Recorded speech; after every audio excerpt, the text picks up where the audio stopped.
Et pour conclure cette matinale du mercredi, nous sommes à la chronique du point de rupture, la chronique habituelle avec John de la chaîne Point de Rupture. Bonjour John et merci d'être là comme tous les mercredis. Bonjour Raphaël, ravi d'être avec toi de nouveau. Alors John, chronique du mercredi, on va se concentrer sur l'actualité présente aux États-Unis, essayer de nous faire ouvrir un petit peu plus les yeux et les consciences sur des événements qui se développent aux États-Unis, soit parce que l'actualité oublie de la traiter, ou lorsqu'elle traite cette actualité, elle la traite mal, la presse occidentale ou mainstream. Et là, je crois qu'on va aborder plutôt un sujet, non pas qui a été mal interprété par la presse, mais un sujet méconnu, mais qui est important à développer aujourd'hui sur des luttes que l'on peut observer aux États-Unis actuellement, notamment avec des événements un peu dramatiques ou inquiétants qui ont pu se développer ces derniers jours. Ben oui, c'est-à-dire, on est quand même dans l'après Charlie Kirk, d'après l'assassinat de Charlie Kirk, et les tentatives d'assassinat sur Donald Trump ne sont pas si vieilles que ça, elles sont il y a un an. Et là, il y a de plus en plus de tentatives ouvertes sur des tas d'influenceurs de la droite, que ce soit des Temple, des Benny Johnson, d'autres, où on a tiré sur leurs locaux, y compris là où est Temple, c'est là où il habite, là où il a ses bureaux, et c'est vraiment dans la cambrousse perdue dans la West Virginie, etc. Et puis il y a des voitures qui est passée, ils ont tiré. Et comme les démocrates et les gauchos ne sont pas en train de faire appel au calme, mais au contraire, c'est à peine caché sur le fait qu'ils disent il faudra lever les armes contre la droite, etc. Eux, qui sont contre les armes, bien sûr, c'est toujours comme ça que ça se passe, eh bien, ça commence à inquiéter. Et surtout que la réponse de la police, la protection éventuelle, elle n'existe pas. Alors, j'ai même regardé Temple qui parlait du fait qu'il se demande si ça vaut le coup de continuer. Tu vois, il dit parce que maintenant, j'ai une femme, j'ai un enfant, j'ai pas envie de les exposer à ça, etc. Et bien sûr, ceux qui viennent sur son programme, il dit, mais si, il faut absolument continuer. Et Temple est très prolifique, hein, parce qu'il a du lundi au vendredi un programme qui dure environ 2 heures, où il invite toujours 3 ou 4 invités. Ensuite, il a un autre programme qui dure 1 heure pour ses abonnés. Et ensuite, il fait 4 ou 5 interventions d'une vingtaine de minutes qui parfois sont des découpages de ces trucs live, mais parfois il les fait en plus. Et il avait tendance à dire, oui, il y en a marre, j'ai pas envie de faire ça, etc. Et il était surtout très mécontent envers Candace Owens. Et là, c'est plus un schisme dans la droite entre les pro-sionistes et les anti-sionistes, parce qu'on avait déjà parlé de ce sujet-là, etc. Il y avait Shapiro d'un côté et tous les autres de l'autre, et Shapiro et Levin. Mais là, ils sont en train d'accuser Candace Owens qu'elle fait tout ceci uniquement pour avoir des clics, pour avoir des sous, pour gagner de l'argent. Et là, c'est assez problématique parce que je ne sais pas si c'est vrai ou pas. Parce que les Temple, les Benny Johnson, les Patrick Bet-David, la plupart de ces gens-là, et Daily Wire, avec Ben Shapiro, c'est encore plus, ils sont en chute libre sur le nombre de personnes qui le regardent. Moi, je ne ressens pas le même genre de choses actuellement en France, en Europe. Ceci dit, je n'ai pas regardé ce que font la plupart des gens. Peut-être que tu le vois un peu davantage parce que tu restes au courant de tout ce qui est en train de se passer. Moi, en dehors du fait de t'écouter au niveau des conseils, etc., j'ai le nez dans le guidon en ce qui concerne le point de rupture et je ne suis pas en train de regarder ce que font les autres.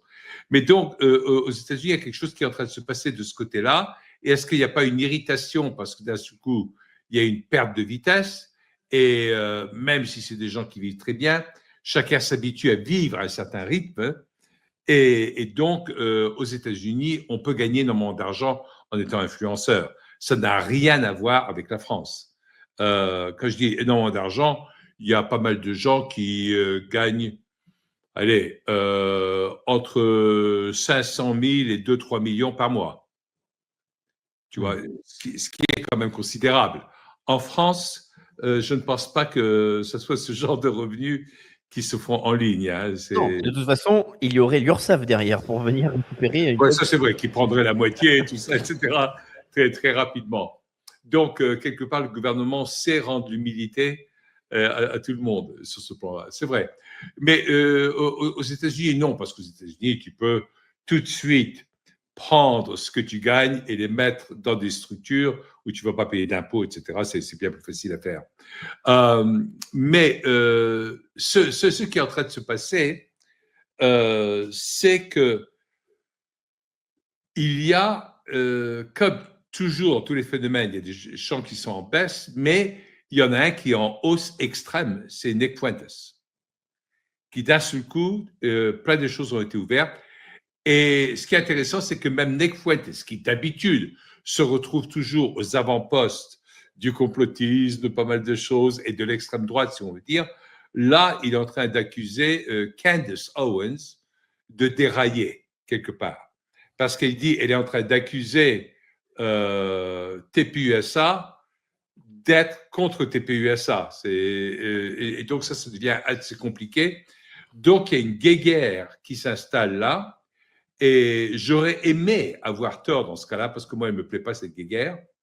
Parce que moi, j'ai dit, c'est pour ça que la présence de Trump est très importante, parce que Trump reste très pragmatique dans ce cas-là. Et s'il y en a qui font trop d'excès, ben, ils vont se taper sur les doigts par Trump, tout de suite. Ça ne l'empêche pas de ramener des gens en avant, etc. Par exemple, il sait remettre Elon Musk au bon poste sans le ramener dans le gouvernement, ce qui est très bien, parce que ça permet à Elon de dire ce qu'il a envie de dire sans vérifier à l'administration Trump si c'est OK de le dire. Par exemple, Elon Musk a accusé l'Europe de se battre contre la liberté d'expression, ce que J.D. Vance avait déjà fait. Et là, il y a Trump qui est arrivé et il dit ben, l'Europe, l'Union européenne, plutôt, il a dit, va droit dans le mur en ce moment avec ce qu'elle est en train de faire. Il voulait parler de l'immigration, de pas mal d'autres choses, et surtout de la position de l'Europe contre la paix entre la Russie et l'Ukraine. Parce que Trump a dit, et ça c'était très intéressant, que les Russes sont d'accord avec tous ces points à lui qu'il a mis en avant, et que les conseillers de Zelensky sont d'accord également et font pression sur Zelensky pour qu'il soit d'accord, et dit, mais le problème c'est que Zelensky ne les a même pas lus parce qu'il est trop préoccupé par ce que va dire l'Union européenne et il croit que l'Union européenne va continuer à la sauvegarder et continuer à cacher certaines choses qui vont lui permettre de toujours mettre de l'argent de côté. Donc, là, quelque part, Trump, qui est quand même très pragmatique, dit à quoi joue l'Union européenne? Parce qu'il considère que l'Union européenne, c'est terminé, qu'on est en train de quitter ce côté bilatéral ou bien unilatéral qui existait avec que les États-Unis. Et maintenant, Trump reconnaît, en n'appelant plus ni la Chine l'ennemi, ni la Russie l'ennemi, mais les appelle des concurrents économiques, c'est tout.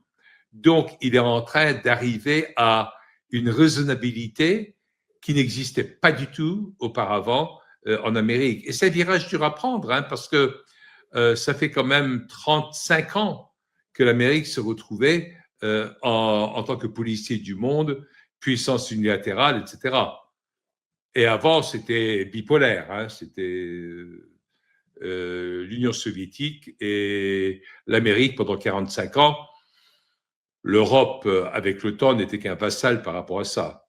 Alors, qu'est-ce qui va se passer dans tout ça? Est-ce qu'il va y avoir une réaction par rapport à l'OTAN, par rapport à autre chose? L'Amérique est très accrochée et attachée à la notion de liberté d'expression. Le Royaume-Uni l'est de moins en moins. Le reste de l'Europe de l'Ouest également. Moi, je pense que quand Trump dit que l'UE va droit dans le mur, je pense que la seule chose qui l'empêche encore, c'est la présence de l'OTAN.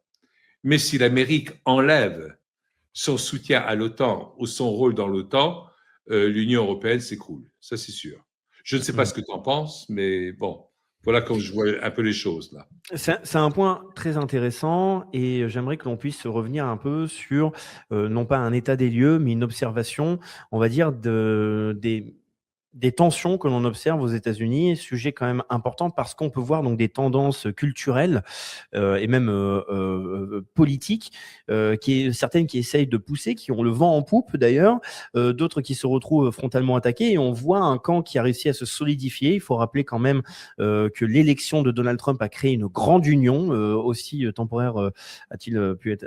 Enfin, on a pu observer une alliance qui a été finalement très courte, certes. On a eu des actualités géopolitiques importantes qui ont divisé. On se souviendra du conflit israélo-palestinien, mais israélo-iranien aussi, là, qui ont créé une fracture au sein de MAGA, avec une partie de MAGA qui est devenue America First, et ce America First qui critiquait MAGA en devenant apparemment MIGA, donc Make Israel Great Again. Donc on avait vu déjà cette division.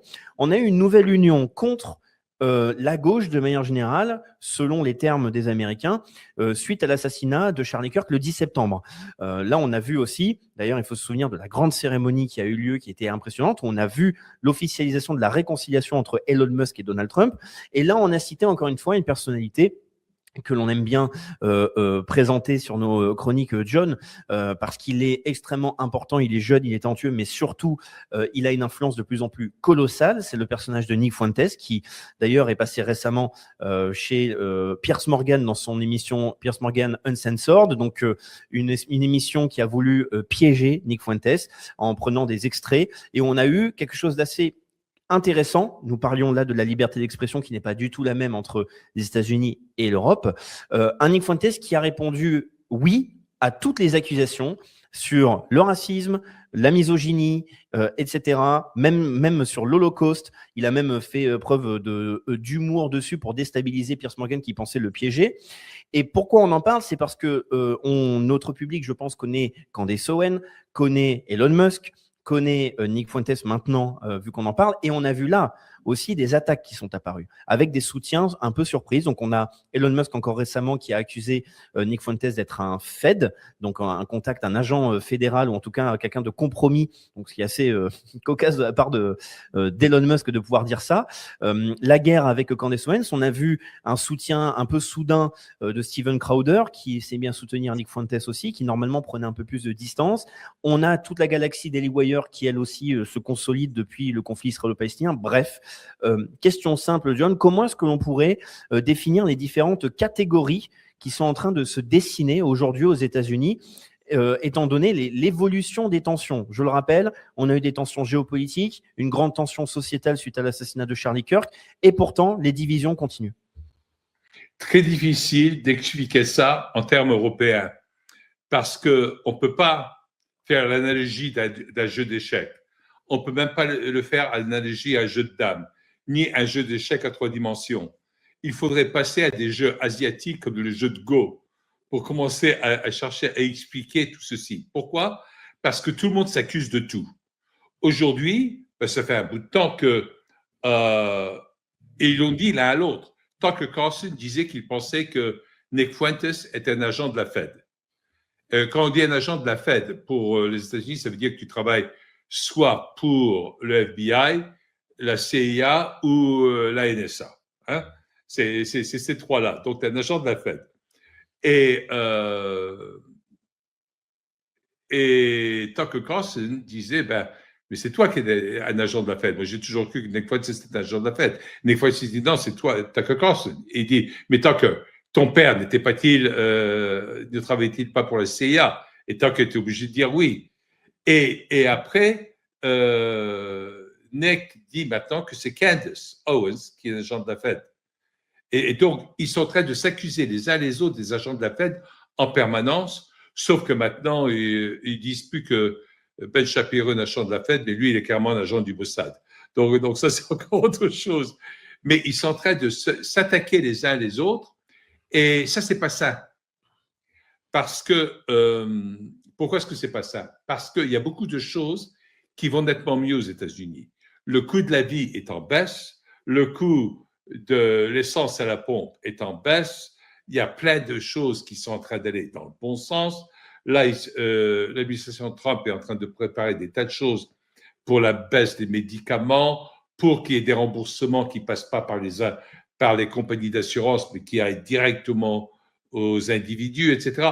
Il y a plein de bonnes choses qui sont en train de se faire.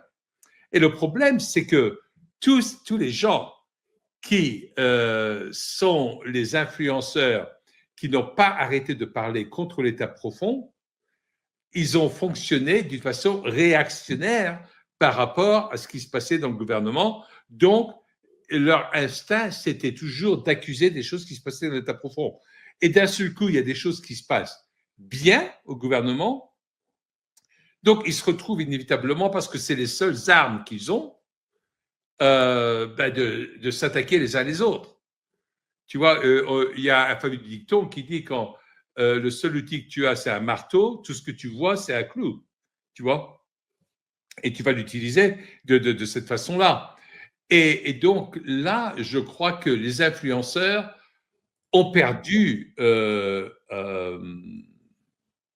l'entrain, du momentum, et ils n'ont plus leur mot à dire de la même façon, surtout face à Nick Fuentes, qui, lui, fonctionnait sans compromis, disait la vérité, prenait tous les risques, en prenait plein la figure en permanence. Et là, lui, il est en train de surfer le haut de la vague, parce que, comme tu viens de dire, Piers Morgan, qui l'accuse de ça, il dit oui, oui, et parfois, même avec de l'humour. Et parfois, il disait, mais tu comprends pas l'humour, Piers Morgan. Et quand Piers Morgan a cherché à renverser des situations où il comparait des choses qui étaient incomparables, et Nick Fuentes, c'est ce qu'il dit, mais attends, tu es en train de comparer des choses qui ne vont pas, ça n'a pas de sens ce que tu es en train de dire. En quelle proportion, quel ratio, quelle fraction? Il dit, soit tu joues au con, soit que tu es vraiment con. Il a dit directement à Piers Morgan. Il dit, je ne pense pas que tu sois con, donc tu joues au con. Mais pourquoi tu joues au con? Pour m'avoir? Ben, ça ne va pas se passer comme ça. Parce que chaque fois qu'il est cherché à dire quelque chose, Nick était là, il dit, tu extrapoles. Tu extrapoles. Et ensuite, quand Nick cherchait à s'exprimer, Piers Morgan récupère la parole. Et là, c'est Nick qui disait, mais je croyais que ton programme s'appelait Piers Morgan Uncensored, non censuré. Tu es en train de me censurer, là. Et c'était splendide. Mais c'est là où il va y avoir des surprises, tous les gens qui vont chercher à se mesurer contre un Nick Fuentes. Et là, quand Piers Morgan a cherché à attaquer son père, à Nick Fuentes, il a dit, tu es en train d'attaquer mon père qui n'est pas là pour se défendre et qui risque de perdre son emploi parce que tu es en train de dire ça ou ça de lui. Et dit, là, tu es en train d'aller vraiment bas. Hein. Et donc, c'était assez splendide. Oui, donc il a attaqué son père, sa sexualité, en tout cas un entretien que j'encourage nos spectateurs à regarder, parce qu'on voit quelqu'un qui peut nous rappeler une certaine personnalité qu'on fait venir sur la chaîne et qui arrivera à nouveau très bientôt pour une émission spéciale sur GP, qui n'avait pas peur, qui n'a pas peur de s'exprimer, mais qui se prend par contre, on va dire, des retombées juridiques extrêmement importantes. Il a même dû s'exiler en Suisse. Vous savez tous de qui je parle, mais ça nous fait penser à ça sur cette libération de parole et on va dire un discours qui est extrêmement clair. Donc Nick Fuentes, l'America First, mais sans les influences étrangères. On a le Daily Wire qui nous propose l'alliance judéo-chrétienne finalement.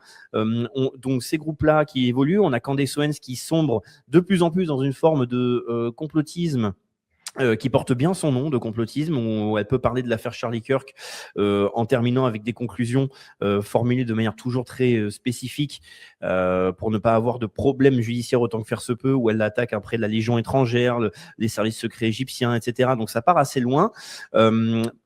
On a donc tous ces groupes et aussi Elon Musk qui est dans cette boucle. Donc ma question était la division des groupes que l'on observe aujourd'hui aux États-Unis, qui représentent des groupes d'influence et on va dire des idées politiques. Donc seconde question, c'est comme l'actualité américaine a un phénomène d'écho, voire même de souffle issu de la détonation, comme la mort de Charlie Kirk qui a résonné très fortement en Europe. On se souviendra du Royaume-Uni et de la France. Royaume-Uni avec les manifestations de Tommy Robinson et la mobilisation de personnalités politiques françaises comme Éric Zemmour, etc. Et comme on parle de différents influenceurs, selon toi, John, quel influenceur, ou en tout cas quel mouvement qui semble quand même se diviser étant donné que les groupes sont de plus en plus distincts et s'affrontent, peut avoir le plus d'influence en France sur l'aspect des idées, sur l'aspect culturel, comme on voit différents mouvements? Lequel, selon toi, pourrait avoir le plus d'influence? Tu veux dire des groupes français ou des groupes américains Non, influents en France? les groupes américains, nous parlons par exemple d'un Nick Fuentes. On sait que Elon Musk, dès qu'il écrit ou quand il attaque l'Union européenne, c'est un écho très fort qui donne du grain à moudre à beaucoup de groupes politiques, et tant mieux. On a l'administration Trump directement avec J.D. Vance et Trump. On se souviendra de J.D. Vance qui a fait une leçon de civilisation au Conseil de sécurité de Munich. Mais on a aussi Trump qui attaque directement l'Union européenne. On a Candace Owens qui s'attaque au pouvoir français et à l'État profond français, mais sous des angles toujours assez différents. Lequel, selon toi, peut avoir pour demain, en tout cas les mois à venir, le plus d'influence, celui sur lequel on devrait retenir le plus notre attention? Dans un premier temps, je crois que ce sera toujours les Trump, les Vance, les Elon Musk, ce sera toujours les membres du gouvernement. Pourquoi? Parce que c'est les seuls dont les médias mainstream vont parler. Je parle des médias mainstream, ça sera France 24, TF1, etc. BFM, LCI et compagnie. Eux vont parler de ça. Eux ne vont jamais parler de tous les autres. Ce qui est intéressant, par contre, c'est que même s'ils avaient pris au passage la peine de parler du Daily Wire, le Daily Wire est en perte de vitesse énorme. Le seul influenceur dont les médias mainstream parlaient un peu en France, c'était Candace Owens à cause de l'affaire Brigitte. Mais Candace Owens réussit à provoquer, donc elle va toucher à des trucs qui vont être du ragot et qui vont être publiés quand même par le Daily Mail en Angleterre, qui est entre du journal sérieux et du ragot, mais souvent qui rapporte des choses très intéressantes. Ensuite, Tucker Carlson, parce qu'il a interviewé, il a fait des grandes interviews, bon, il est quand même assez connu. Nick Fuentes, il est encore inconnu des grands mainstream, mais si nous, toi, moi, d'autres comme nous en parlons davantage, là oui. Et je crois que Nick Fuentes est en train de grandir à une vitesse que aucun des autres n'a jamais vue. Même Tucker n'a pas eu la croissance que Nick Fuentes en ce moment. Même Candace, dans sa meilleure époque, n'a pas eu la croissance. Nick a eu une croissance énorme. Énorme. D'ailleurs, Piers Morgan a voulu le mettre dans l'embarras et il dit mais toi, Nick Fuentes, tu gagnes beaucoup d'argent. Il dit non, jusqu'à très peu de temps, je ne gagnais pas beaucoup d'argent. J'étais obligé d'habiter chez moi, je ne pouvais même pas payer de sécurité, etc. On a voulu me battre chez moi. Même aucune banque ne voulait m'ouvrir des comptes. Alors, je ne pouvais pas faire ça pour l'argent. Tu me dis que je fais ça pour l'argent. Et tout ce que je dis, les banques refusent de m'ouvrir des comptes, etc. Et il dit récemment, oui, là, je commence à gagner de l'argent. Et Piers Morgan dit, ah, tu vois. Et Nick Fuentes, ce qu'il dit, et c'est grâce à des gens comme toi. Parce que vous racontez des conneries et des mensonges en même temps, que le peuple américain sait reconnaître la vérité et il gravite vers des gens comme moi, etc. C'était magnifique. Et je crois que quelque part, il va avoir un impact. Moi, j'allais te renverser un peu la question et te demander, toi, qui touche quand même à énormément de gens, et GPTV, c'est intéressant parce qu'on a l'impression, contrairement à beaucoup d'autres, que ce soit les Frontières ou les Omerta ou les Toxins ou même Rougeron ou d'autres personnes, etc., GPTV est assez indépendant. Et donc GPTV a pour vocation, il me semble, de donner la parole à plein de gens, sauf ceux qui sont faux culs ou un truc comme ça, j'allais dire. Tu vois, allez, restons sur ce plan-là. À ton avis, est-ce que quelqu'un comme Nick Fuentes est attrayant pour GPTV, sachant qu'il y a le problème de la langue en plus? Alors, ce n'est pas ma chronique, mais je vais répondre rapidement. Dion, oui. Alors, moi, je pense, on commence d'ailleurs à faire des entretiens en anglais de plus en plus. J'en ferai aussi de plus en plus. Ce sera porteur plus tard. Il commence à y avoir de plus en plus de connivence politique, ou en tout cas, on va dire que les messages commencent à devenir de plus en plus similaires en termes de vision politique. Et Nick Fuentes répond à une frustration qui est dénoncée depuis bien longtemps en France et par de nombreux intellectuels français. La France est quand même toujours assez paradoxale parce qu'on a une production intellectuelle qui est colossale et qui est avant-gardiste. On peut parler des aspects de la nouvelle droite, par exemple, qui représente aujourd'hui le mouvement adapté à l'américaine, mais que l'on observe sous l'administration Trump. Ce sont des productions intellectuelles que l'on a observées déjà en France plusieurs décennies avant le fait que ça se manifeste aux États-Unis. Mais ça ne se manifeste pas encore en France. Et on voit une transformation progressive en Europe d'un vent conservateur. Il y a la grande question des présidentielles françaises, etc., qui vont voir comment l'électorat se transforme et si les priorités changent. On voit que on n'a plus les mêmes sujets sociétaux qui sont prioritaires comparés à ceux d'il y a quelques décennies. C'est normal, hein, les crises s'accumulent et certaines sont plus importantes que d'autres. Mais je pense qu'une personnalité comme Nick Fuentes aura l'avantage de pouvoir toucher une jeune génération qui est de plus en plus bilingue. Après, moi, là, la question que je te posais donc aussi, et à laquelle je pourrais répondre, c'est qu'une personnalité comme Nick Fuentes ou même une Candace Owens, on parle d'influence médiatique, mais plutôt marginale.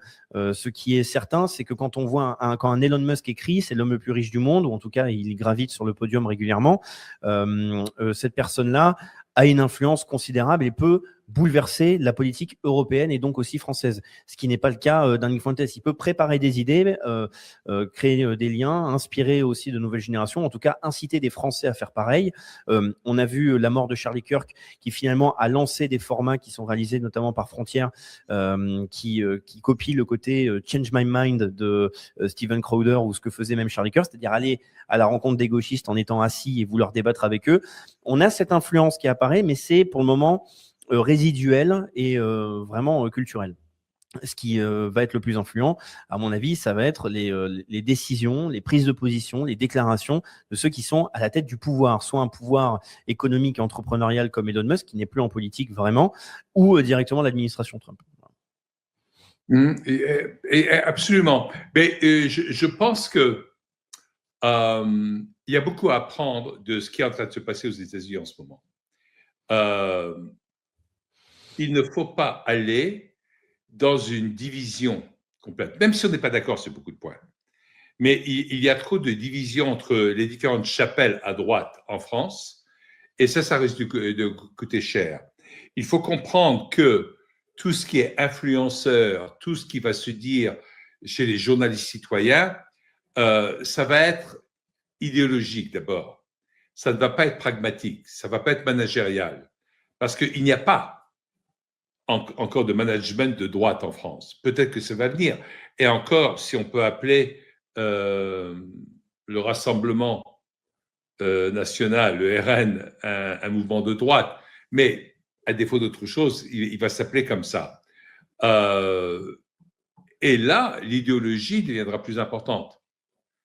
Et là, elle pourra chercher à garder la bonne ligne, un peu comme ce que America First est en train de chercher à faire par rapport à MAGA, par rapport à Trump, dans ce sens-là.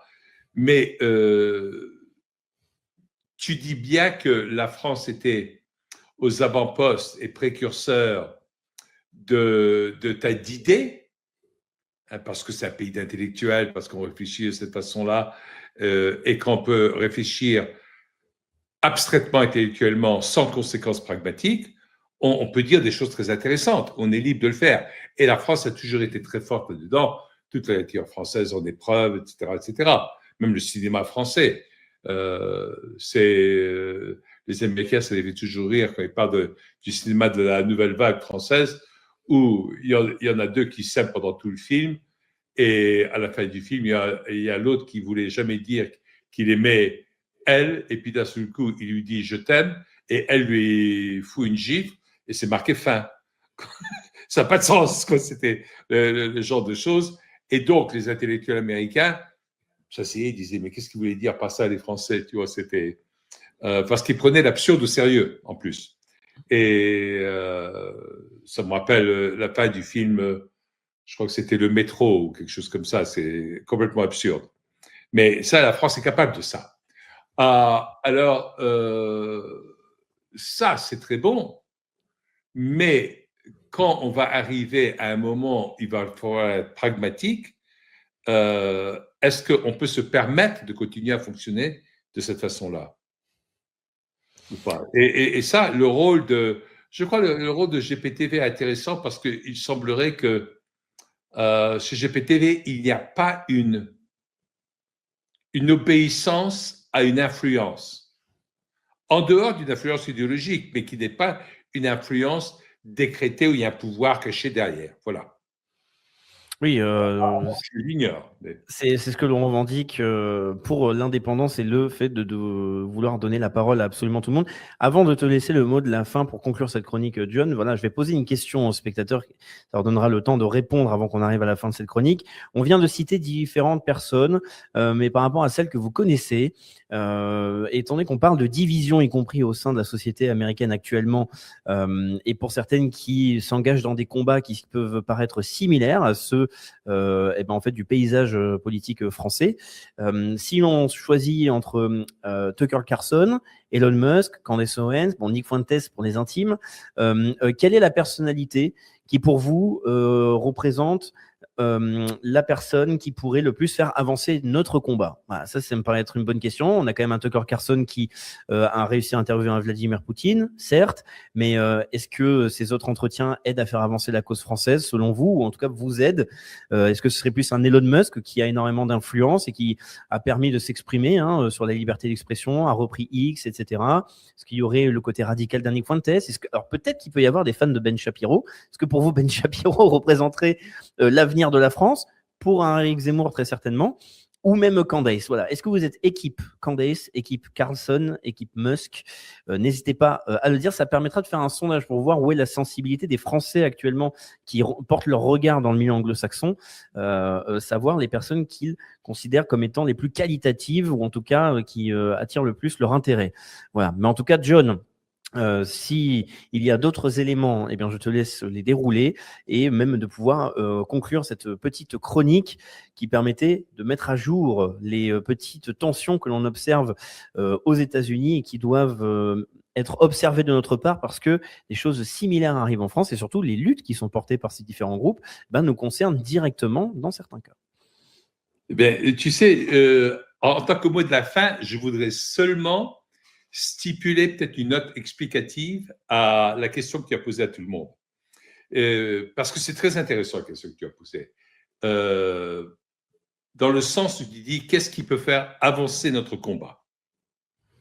Et ça, c'est très important.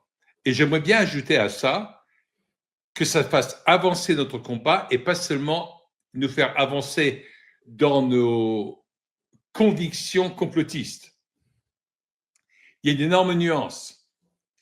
On peut croire en certaines choses, avoir des convictions complotistes ou des convictions même pas complotistes, mais tout simplement, on va avoir raison. Ça ne veut pas dire que ça va faire avancer le combat. Il est grand temps de revenir à un côté pragmatique.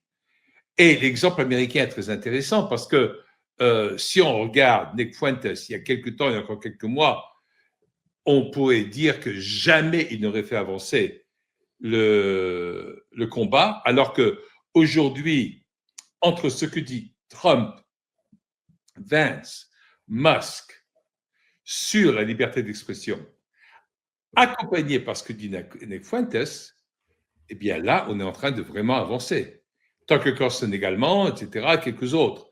Et il n'y a que certains, les Mark Levin, les Ben Shapiro, qui se trouvent sur la touche, là, ou les Piers Morgan, etc., parce que eux sont en train de défendre un genre de statu quo. Ils deviennent le nouvel état profond, si j'ose dire, ou du moins l'état profond de la droite, où ils sont en train de montrer leur vraie couleur de néoconservateurs.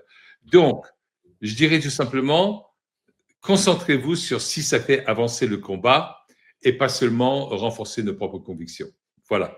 Excellent. compléments, de questions, répondez à la fois dans le chat en direct, mais surtout aussi en commentaire. Pourquoi aussi s'intéresser voilà, à différentes personnalités? Eh bien, peut-être, je dis bien peut-être, mais ce sera même certainement dans les mois et plus à venir, peut-être que certaines personnalités eh bien, pourront se retrouver sur cette chaîne en entretien. On avancera petit à petit, comme par exemple, on a eu le plaisir d'avoir un Scott Horton qui est venu sur la chaîne. Eh bien, d'autres personnalités pourront venir et il est nécessaire, en tout cas pour un média, de pouvoir se connecter dans ce monde qui est une échelle complètement différente, même en termes d'influence et d'impact. Et nous allons faire de notre mieux pour créer ces ponts-là. Donc, ça peut nous permettre aussi de dresser une liste prioritaire. Bon, si vous mettez Elon Musk, ça va peut-être mettre plus de temps, c'est certain.